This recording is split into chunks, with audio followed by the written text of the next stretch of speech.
We have it all in this week's vlog, guys. We have motorcycles, we have surfboards, we have surfing, we have van life, we even have smugglers, we have pirates, we have epic food, we have so much more. Stay tuned. Remember, stay psyched, like the videos and comment down below. To get famous and get chicks. I fucking tell him about 17 times to shut the F up.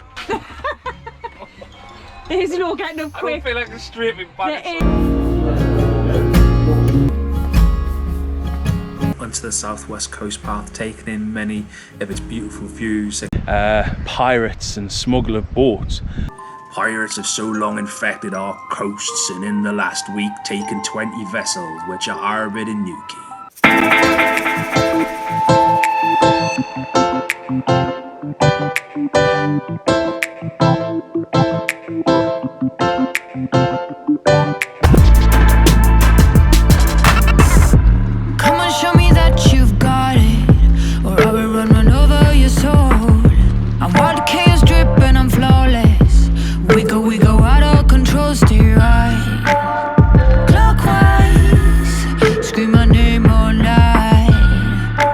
So today's objective was to get up, get my board ready, go surfing, take you guys along. That was at 9 o'clock, it's now 10:36. I'm still not on the road, but this has been a nightmare. So here we have my most beautiful board in the world. I absolutely love this board, as you probably know from the other vlogs. And I wanted to put a GoPro mount in the front of it. Well, I didn't want to put a GoPro mount in, but I need to get some footage, and I surf this board more than the other one. And I'm like, oh, I hate having that thing in my mouth. I kind of catch waves with it in my mouth. So I thought, right, you know what it is? I want to put one on my board. 20 minutes of deliberating, finally put a hole in the board, hit a stringer. Oh, I thought it's gonna have 3 stringers in it. One of them either side, one in the middle. It's not, it's a double stringer, one either side, quite close together. So I had to get some sticker flex out. As you can see, right there is the hole. So I sticker flexed it. I'll probably put another thing in later on when I come back from surfing, but it's full. And then I'm actually get this bad boy in. This was a nightmare.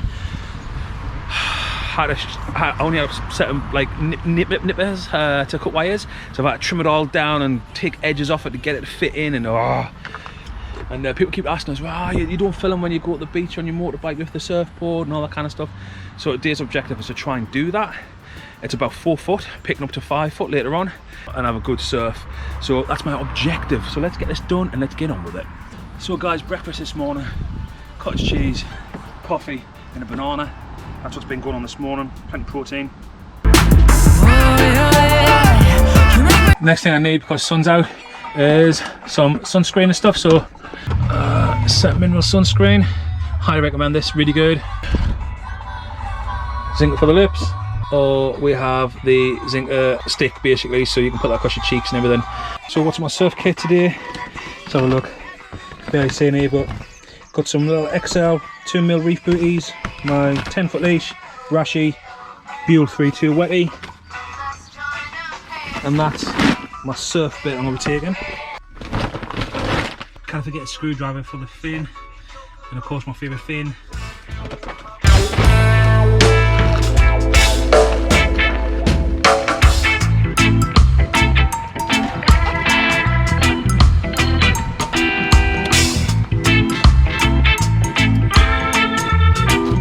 Well guys, I hope you can see this. On the motorcycle, gonna go down the beach, check the waves, see what it's like. You can see it's in the mirror there, got the GoPro mounted down here. So there's the board, so we'll see what the board's like at speed as well.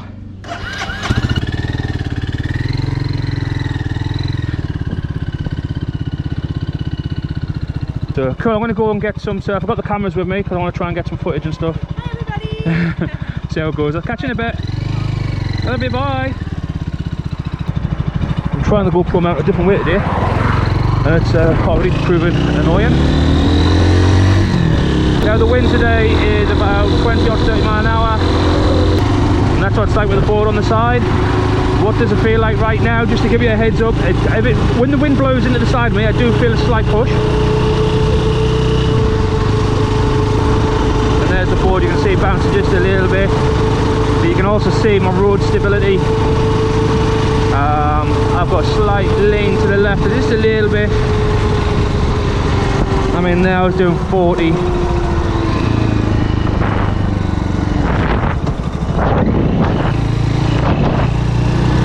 Coming around the corner, not a problem. And we'll see. So it's out you round the corner and down again, plenty of room. Loads of room there, as you can see. I took the bike quite low there.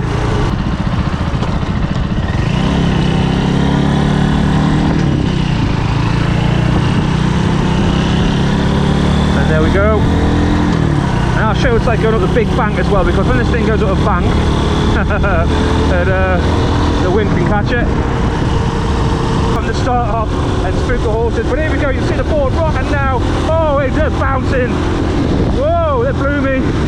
That side wind there. Here we go. I tell you, this hill's gnarly.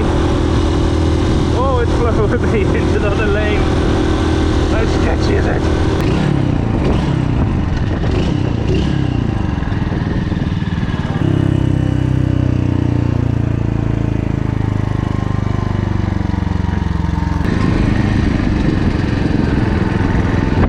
Was on.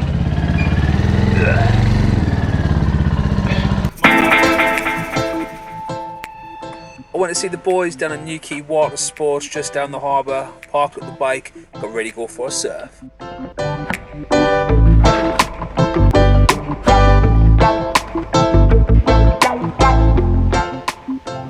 So I quickly got changed in my usual spot, make sure I packed everything away before I could go out and check out the surf and try and get salty.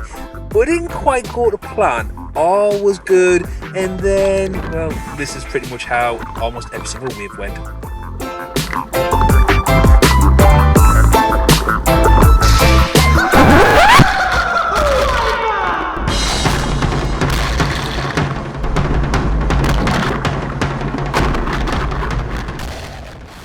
And after a succession of wipeouts, the waves decided to, well, vanish. Yep, they just went. But then, they came back. Go upon the broad.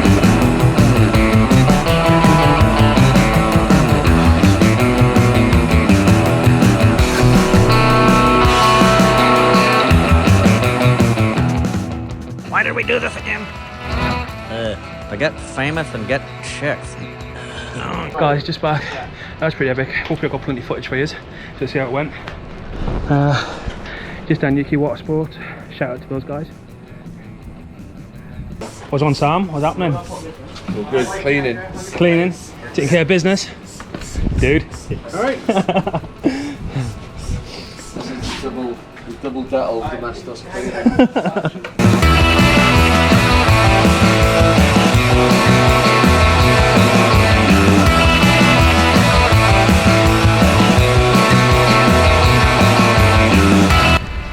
Right, catch you guys later.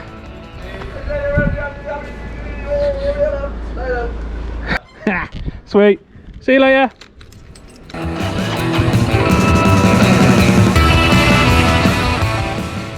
Took my usual route back home through the gravel, grit, horse shit, and a Ford. But that's what the mud's built for, and it performs every time.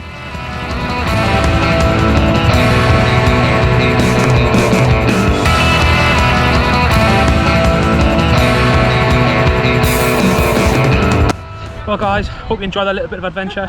Not sure where we are in this vlog, but yeah, got good surfing, it's pretty sweet. Back on the bike now, time for some food.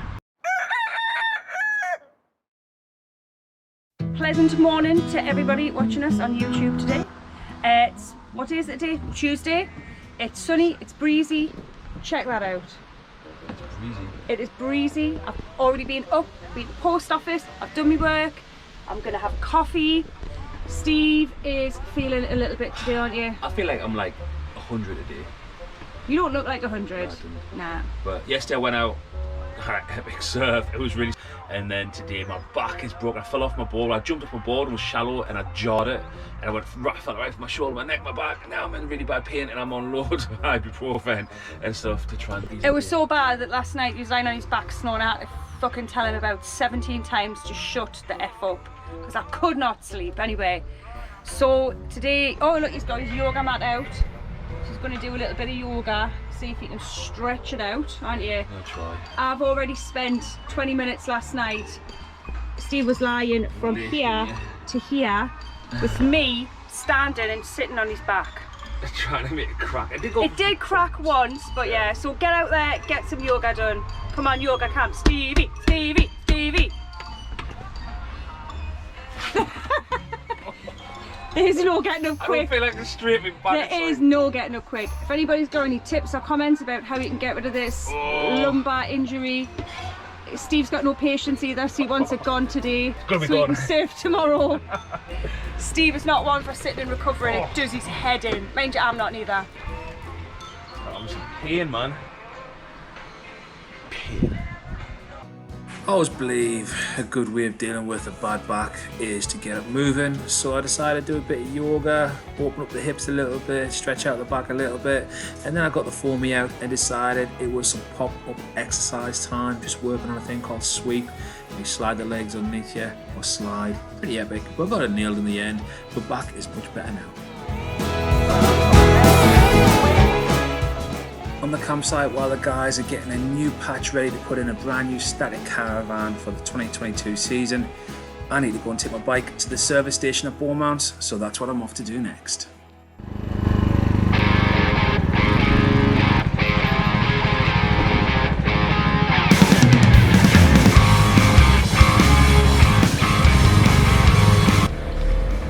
This is first service, never had a service before this one. Space them apart. We've only got 4 bikes here today, isn't it? I'll move this one over. That is the bike dropped off at Bournemouth. Really nice guys actually. So now, I've got to find something to do with myself till lunchtime in Newquay. So let's have a wander.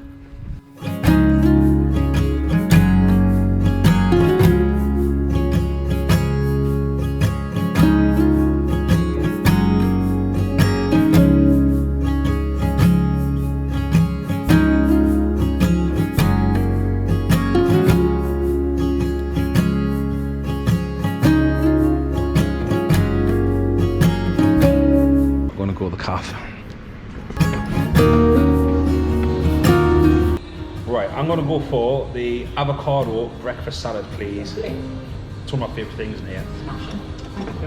That's it, right, I've done that. Cheers. Thank you. There you go, guys. That's a view. Look at that, and see the waves from here. It's one of my favourite breakfast spots. Come down here and grab some breakfast and keep an eye on the tide, see what's happening in the surf. And then when I'm finished, get down, get changed. Half an hour, 40 minutes past.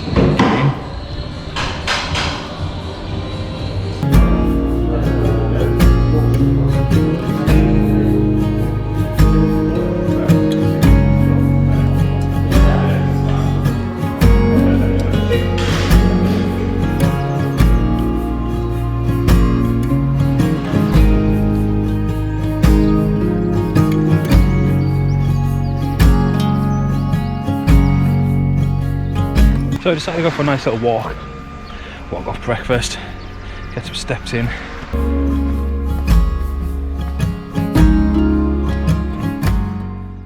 I made my way up onto the southwest coast path, taking in many of its beautiful views, exploring many of its little inlets and beautiful places. It's crazy to think that the southwest coast path was built originally to try and capture smugglers in the 1800s. Today it gets us to some outstanding points of interest. One of those beautiful places is the Hughes Hut, which is synonymous with Newquay's ancient history.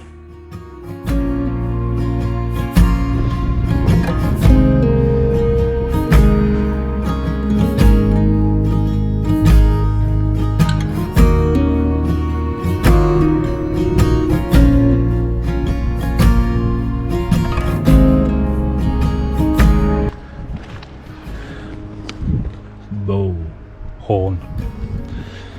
So guys, behind me is the Hughes Hut.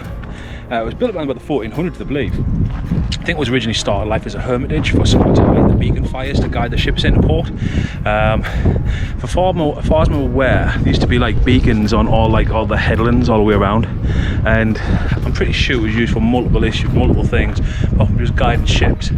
The This building though was what was called the Hughes Hut. So the hewer would be the person who'd watch out for the pilchards. So that person's job would be to stand up here and watch for the shoals of pilchards coming in. Now when they come in, supposedly the sea itself would shimmer in a red, like crimson blood colour, and they could see the thousands, hundreds of thousands of fish coming in, and they would actually go to the large horns and they would shout heaver heaver, here they are, here they are. And this is the horn, this is one of the horns here, and these are around the building, and echo, quite loud, and they would bellow heaver heaver. And then they were like, the locals would rush to get together, and supposedly all the fishing ports, little villages around, work together, and some of the pilchard nets were like over a mile long in many cases, and they would encircle them using multiple boats, and they would catch pilchards, and once the pilchards were caught, they'd be taken just down behind this hedge down here. There's a old landing point, and it's where they used to press the pilchards for the oils. So there's legends, lots of legends, and one of my favourite legends is that he'd writ a letter to someone in power, like not a royal, but someone along that, to send gunship sleuths of war, because Newquay, or Town Blystra, or Blystra, yeah, depends what you're going to say, was overrun with criminals pretty much. They said there was at one point there was over 70 pirates and smuggler boats harboured here in the bay, keeping safe from like storms or whatever. I happen to have a copy of a letter from one William Rawlings, the magistrate at the time and the first lieutenant, dated April 24th, 1775, related to the pirate and smuggler problems in Newquay Cornwall. Pirates have so long infected our coasts, and in the last week taken 20 vessels which are harboured in Newquay. An Irish wherry screeted here carried off 19 taken prisoners from Newquay a fortnight ago. Rawlins suggested that they should be sloops of war on the coast, and asked the authorities to appoint William Billing, an honest man, and head a port of Padstow. Then we shall soon see the nest of smugglers and pirates in Newquay demolished. And he begged for them to come and do something about it, because it was a den of thieves and smugglers and robbers, and to be honest with you, not much of a change with Newquay. Yeah, they said that's what it was, and yeah, they begged for it. And evidently there was a great, well, some sort of battle fought to try and get rid of them. But what the problem with these pirate ships were, they're not like we see in the movies. These guys were like kidnapping people local and forcing them into piracy, and well, not so much piracy, but forced labour really on all the ships. But this whole area has a great nautical history that's not really talked about too much. It's a pretty cool place, so it's got a lot of history. I've seen the rain coming, I tried to avoid it, it didn't happen. So the hoodie's in the bag before it gets soaking wet, and I put the rain back on. Super geek, but I don't care. I was going to go along the headland and show you some of that area, but not while it's raining. I'm going to try and find some shelter. Just managed to make it under the shelter. This, believe it or not, it's actually where I used to live, right here. But I'm standing where John used to park his car. It is absolutely bucking it down right now. Yeah, I'm not going out on this. We can wait. We can wait. Well, the rain has stopped finally, but yeah, I can get across here, have a quick look. So yeah guys, this is where I used to live, down in Newquay. Lived here for a long time, but right here, that room right there, that was my bedroom. It was epic. I could literally just literally out of bed, look over the fish drill, check the surf, see what was going on. Back then, you used to have like a wooden railing around the front of it around here, and it looked different what it looks like now. But yeah, I used to just come out of there. I used to be able to, I'll insert some photographs so you can see what it used to look like. But I used to just come straight out of there, chill out on the deck, have a coffee, do a bit of yoga. It was literally, you don't realise how good you've actually got it when you're living down by the beach and stuff, especially when you're younger. I was too young really to understand. I mean, I was in there from my early 20s all the way up until I met Jill. Maybe 6 years? I don't know, it was a long time. So I much prefer the old Headland Road. I know there's probably people who watch this who disagree, but old Headland Road look like these buildings here. The way I think they should look in this area, but sadly this is what they built on it, and it's just green and rusty and horrible. But where we used to live, as you can see, used to be nice. Used to be like the kind of buildings that we would live in. But this here used to be the zone. And it was like a backpacker hostel. This whole road on used to be all hostels, surf hostels, backpackers hostels. And it was pretty epic, I can't lie.